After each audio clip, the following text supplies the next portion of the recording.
संत वामन महाराज यांच्याकडून होणाऱ्या अन्यायाविरुद्ध चक्क भक्त बसला आमरण उपोषणावर।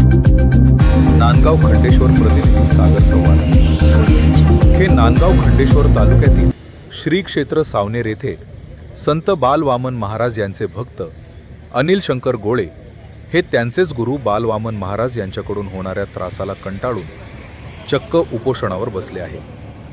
सविस्तर प्रकरण असे की उपोषणकर्ते अनिल गोळे यांच्या कुटुंबात मागे पुढे कोणीही नसल्यामुळे ते वामन महाराज संस्थान सावनेर येथे आपले पुढील जीवन आध्यात्मिक सेवेत राहावे याकरिता ते देवस्थानमध्ये राहत होते। कालांतरानं त्यांची वामन महाराज यांच्यासोबत जवळीक निर्माण झाली। त्यातच त्यांनी स्वखर्चातून बांधकाम निर्माण केले।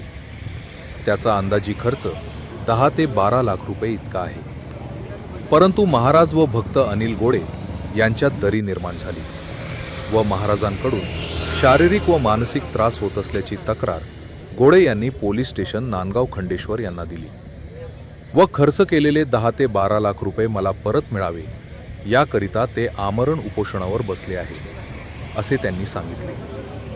ताज्या बातम्या घडामोडी बघण्यासाठी लाईक आणि सबस्क्राईब नक्कीच करा। बातम्या आणि जाहिरातीसाठी संपर्क 9022 978 588। त्यांनी मला जागा दिली आणि मी अनाथ आश्रम बांधला तिथे 10 ते 12 लाख खर्च करून। पण 3 वर्षापासून मी पाहतो की त्यांचं माझ्यासोबत फारसे चांगले संबंध दिसत नाही मला। ते मानसिक आणि शारीरिक त्रास देतात।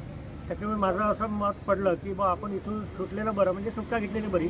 त्याच्यामुळे मी वामन महाराज देवस्थानच्या अध्यक्षांना एक नोटीससुद्धा दिली होती, म्हणजे विनंती अर्ज दिला होता की बा मी इथं माझं राहणं शक्य नाही, मला त्रास होऊन राहिला, तर तुम्ही मी बांधकामाला लावलेले 10 ते 12 हजार अंदाजे ते मला मिळण्यात यावे। तर त्यांना नोटीस दिल्यानंतर त्यांचं काही अजून मला उत्तर मिळालं नाही।